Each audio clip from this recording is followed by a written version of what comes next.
శ్రీ గురుభ్యో నమః. చిన్ననాటి చందమామ కథలకు స్వాగతం. ఈనాటి కథ శీర్షిక గజకర్ణ గోకర్ణ. ఒక ఊళ్ళో గజకర్ణ అనే గజ దొంగ ఉండేవాడు. ఆ పక్క ఊళ్ళోనే గోకర్ణ అని మరో దొంగ ఉండేవాడు.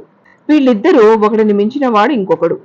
ఒక రోజున వీళ్ళిద్దరూ ఒక చోట కలుసుకుని గజకర్ణ ఎవరో గోకర్ణకు తెలియదు, గోకర్ణ ఎవరో గజకర్ణకు తెలియదు. అయినా ఇద్దరు దొంగలు కనుక ఒకడి దగ్గర డబ్బు ఇంకొకడు కాజేయాలని ఓహో బావా అంటే ఓహో బావా అని పలకరించుకున్నారు. గోకర్ణ దగ్గర ఉన్న డబ్బు కాజేయాలని ఆ రాత్రి అతన్ని తన ఇంటికి భోజనానికి పిలిచాడు గజకర్ణ. పిండి వంటలు అవి చేయించి గజకర్ణ అది వరకు తన దొంగిలించిన బంగారు పళ్ళెంలో గోకర్ణకు భోజనం పెట్టించాడు. భోజనం చేస్తూ ఉండగా గోకర్ణకు ఆ బంగారు పళ్ళెం ఎలాగైనా కాజేయాలని ఆశ పుట్టింది. గజకర్ణ మాత్రం ఏం తక్కువ తిన్నాడు గనకనా కంఠం దాకా తిండి మెక్కితే మత్తెక్కి నిద్రపోతాడు. అప్పుడు మనం వీడి దగ్గర డబ్బు కాజేయొచ్చు కదా అనుకున్నాడు మనసులో. గోకర్ణ భోజనం చేసిన తర్వాత దొంగ నిద్రపు నటిస్తూ పడుకున్నాడు. ఇదే సందు కదా అని గజకర్ణ లేచి వచ్చి గోకర్ణ మొల చుట్టూ తవిడి చూశాడు డబ్బు సంచి కోసం. కానీ పాపం ఏమీ కనిపించలేదు. చేసేది లేకపోయి పడుకున్నాడు. దొంగ నిద్రపోతున్న గోకర్ణ గజకర్ణ నిద్రపోగానే పెట్టెతాళం ఊడగొట్టుకి బంగారు పళ్ళెం తెచ్చి తల కింద దాచుకుని పడుకున్నాడు. కొంతసేపటికి గజకర్ణకు మెలకు వచ్చి తన పెట్టె వంక చూశాడు. తాళం ఊడగొట్టి ఉంది. గుట్టు చప్పుడు కాకుండా గోకర్ణ పక్క అంతా వెతికాడు. చివరికి తల కింద కనిపించింది బంగారపు పళ్ళెం. మెల్లగా పళ్ళెం నిండా నీళ్లు పోసి ఆ పళ్ళెం ఉట్టి మీద పెట్టి ఉట్టి కింద తను మంచం వేసుకుని పడుకున్నాడు. పళ్ళెం కదిలితే నీళ్లు మీద పడతాయి కదా, అప్పుడు వాడు మెలకు వస్తుంది అనుకున్నాడు. ఇదంతా దొంగ నిద్రపోతున్న గోకర్ణ చూస్తూనే ఉన్నాడు. గజకర్ణకి నిద్ర పోనిచ్చి మెల్లిగా కచికలు తెచ్చి బుట్టి మీద పళ్ళెంలో వేయటం మొదలుపెట్టాడు. కాసేపటికి పళ్ళెంలో ఉన్న నీళ్ళన్నిటినీ కచికలు పీల్చేశాయి. అప్పుడు ఆ పళ్ళెం తీసుకుపోయి ఒక చెరువులో దాచివచ్చి ఏమీ ఎరగని వాడి మళ్ళీ పడుకున్నాడు. ఇంతలోకే గజకర్ణకు మెలకు వచ్చింది. బుట్టి వంక చూశాడు. పాపం పళ్ళెం కనిపించలేదు. అయినా వీడేం తక్కువ తిన్నాడు గనకనా గోకర్ణ దగ్గరకు పోయి కాళ్ళు పరీక్షగా చూశాడు. పాదాల మీద ఇసుక అక్కడక్కడా కనపడింది. ఇంకేం వీడు పళ్ళెం ఎక్కడో చెరువులో దాచివచ్చి ఉండాలి అనుకున్నాడు. అనుకున్నవాడు బయలుదేరాడా? అబ్బే, కాళ్ళు నాకటం ప్రారంభించాడు. ఎందుకో తెలుసా?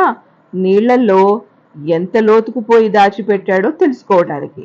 అలా కాళ్ళు నాకుతూ ఉంటే మోకాళ్ళ దాకా చప్పగాను ఆ పైన ఉప్పగాను కనుక తప్పకుండా మోకాటి లోతు నీళ్లలోకి పోయి వీడు పళ్ళెం అక్కడ దాచి ఉంటాడు. అందుకే మోకాళ్ల వరకు చప్పగా ఆ పైన ఉప్పగా ఉంది అనుకున్నాడు.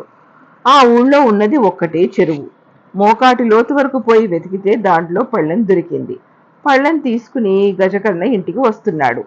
ఈ లోపుగా గోకర్ణ లేచి చూస్తే గజకర్ణ కనిపించలేదు. వీడు మనల్ని మించిన వాడులా ఉన్నాడు రా బాబు. వీడితో పోటీకి పోవడం కంటే మంచి చేసుకుని భాగస్వామిగా చేరటం మంచిది అనుకున్నాడు గోకర్ణ.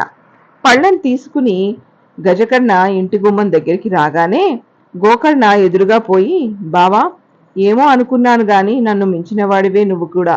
ఇక నుంచి మనిద్దరం కలిసి వ్యాపారం సాగిద్దాం. మంచి లాభం కూడా వస్తుంది. వచ్చిన దాన్ని ఇద్దరం సమంగా పంచుకుందాం అన్నాడు గోకర్ణ. ఇందుకు గజకర్ణ కూడా ఇష్టపడ్డాడు. మంచి రోజు చూసుకుని గజకర్ణ గోకర్ణలు దొంగతనానికి బయలుదేరారు. దారిలో గోకర్ణ గజకర్ణతో, ఒరే బావా, మా ఊళ్ళో సుబ్బన్న శెట్టి చనిపోయాడట. వాడు మనకు 1000 రూపాయలు బాకీ ఉన్నాడని, శెట్టి తమ్ముణ్ణి పెళ్ళాన్ని ఆ బాకీ తీర్చమని అడుగుదాం. వాళ్ళు రుజువు అడుగుతారు. అప్పుడు మనం ఏమి చెబుదాము అని అడిగాడు. అది కూడా నువ్వే చెప్పు అన్నాడు గజకర్ణ. అయితే విను. శెట్టిని దహనం చేసిన చోటే ఒక గొయ్యి తీసి అందులో నిన్ను పూడ్చిపెడతాము. నీకు మాత్రం గాలి ఆడేటట్టు పూడ్చిపెడతానులే. తర్వాత నేను వెళ్ళి శెట్టి పెళ్ళాం వాళ్ళ డబ్బు అడుగుతాను. అప్పుడు వాళ్ళు నీకు బాకీ ఉన్నట్టు రుజువు లేదంటే మేము ఎలా నమ్మాలి అంటారు. కావలిస్తే శెట్టిగారిని దహనం చేసిన చోటికి పోయి శెట్టిని పిలుస్తాను. శెట్టి పలికితే నాకు డబ్బులు ఇవ్వండి అని వాళ్ళని ఇక్కడికి తీసుకువస్తాను. తీసుకొచ్చి ఓ సుబ్బన్న శెట్టి అని పిలుస్తాను.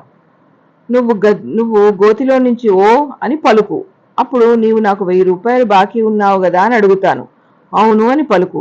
నిజమే కదా అనుకుని వాళ్ళు 1000 రూపాయలు ఇస్తారు. ఇద్దరం పంచుకుందాం అన్నాడు గోకర్ణ. సరే, బాగుందంటే బాగుందనుకున్నారు తోడు దొంగలు ఇద్దరు. గజకర్ణను పూడ్చిపెట్టి గోకర్ణ శెట్టిగారింటికి వెళ్ళాడు. అనుకున్నట్టుగానే రుజువు లేనిదే బాకీ తీర్చము అన్నారు శెట్టి పెళ్ళాం వాళ్ళు. సరేనని గోకర్ణ వాళ్ళని తీసుకుని గజకర్ణను పూడ్చిపెట్టిన చోటికి వచ్చి ఓ సుబ్బన్న శెట్టి అని పిలిచాడు. ఓ అని పలికాడు గజకర్ణ గోతిలో నుంచి. సుబ్బన్న శెట్టి, నీవు నాకు 1000 రూపాయలు బాకీ ఉన్నావు కదా అని తిరిగి అడిగాడు గోకర్ణ. అవును అని పలికాడు గజకర్ణ గోతిలో నుంచి. పాపం శెట్టి పెళ్ళాం వాళ్ళు నిజమే కదా అనుకుని గోకర్ణను తీసుకువెళ్లి 1000 రూపాయలు దర్శించుకున్నారు. పాపం గోకర్ణ తిరిగి వచ్చి గజకర్ణని పూడ్చిపుట్టిన గోతి మీద పెద్ద బండ పెట్టి 1000 రూపాయలు తీసుకుని ఉడాయించాడు. బావా బావా అని కేక వేశాడు గోతిలోంచి గజకర్ణ. ఇంకెక్కడి బావా, అప్పుడే 1/2 మైలు దూరం వెళ్ళిపోయాడు. ఎలాగో తిప్పలు పడి గజకర్ణ ఇంకొక అన్నం చేసుకుని కొంతసేపటికి గోతిలోంచి బయటపడ్డాడు. గోకర్ణ చేసిన మోసానికి బదులు తీర్చుకోవాలని నిర్ణయించుకున్నాడు. శ్మశానం నుంచి ఊరి బయటికి పోయే త్రోవ ఒకటే ఉన్నది.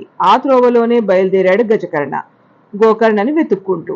1000 రూపాయలు ఒక్కడే ఎలా మోస్తాడు? అందుకని గోకర్ణ ఒక ఎద్దుని కాని దాని మీద రూపాయల మూట వేసుకుని పోతూ ఉంటాడు.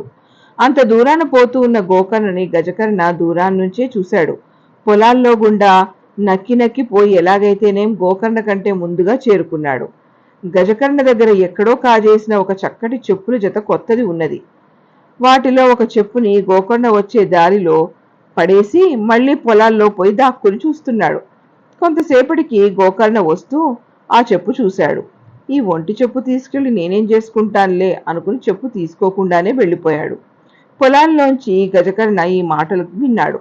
మళ్ళీ అలాగే నక్కుతూ పోయి గోకర్ణ కంటే ముందుగా చేరి రెండో చెప్పు కూడా గోకర్ణ వచ్చే దారిలో పడేసి దాక్కుని చూస్తున్నాడు. కొంతసేపటికి గోకర్ణ ఈ చెప్పు చూసి, ఒంటి చెప్పు అనుకున్నాను, రెండోది కూడా దొరికింది, పోయి మొదటిది కూడా తెచ్చుకుంటాను అనుకుని ఎద్దుని ఒక చెట్టు కట్టేసి మొదటి చెప్పు తెచ్చుకోవడానికి వెనక్కి వెళ్ళాడు. గోకర్ణ అటు పోగానే గజకర్ణ మెల్లిగా పొలాల్లోంచి వచ్చి చెట్టుకు కట్టిన ఎద్దుని రూపాయల మూటతో గబగబా తోలుకుంటూ పోయాడు. కొంత దూరం పోయిన తర్వాత ఎద్దుని వదిలిపెట్టి రూపాయల మూటతో ఒక గడ్డివాములో దాక్కుని కూర్చున్నాడు. గోకర్ణ తిరిగి వచ్చి చూసుకుంటే పాపం ఎద్దు లేదు, రూపాయల మూట లేదు. తప్పకుండా ఇది మనవాడి పనే అయి ఉంటుందని అనుకుని ఆ దోవలోనే దిక్కులు చూసుకుంటూ వస్తున్నాడు. దోవలో గడ్డివాము కనిపించింది. గడ్డివాము తప్ప దాక్కోవడానికి ఇంకా ఏమీ లేవు, తప్పకుండా ఇందులోనే ఉండాలి అనుకుని గడ్డివాములోంచి ఒక్కొక్క పరక లాగడం మొదలుపెట్టాడు. చిక్కిపోయాన్రా బాబు అంటూ వాడు గడ్డివాములోంచి బయటపడ్డాడు గజకర్ణ.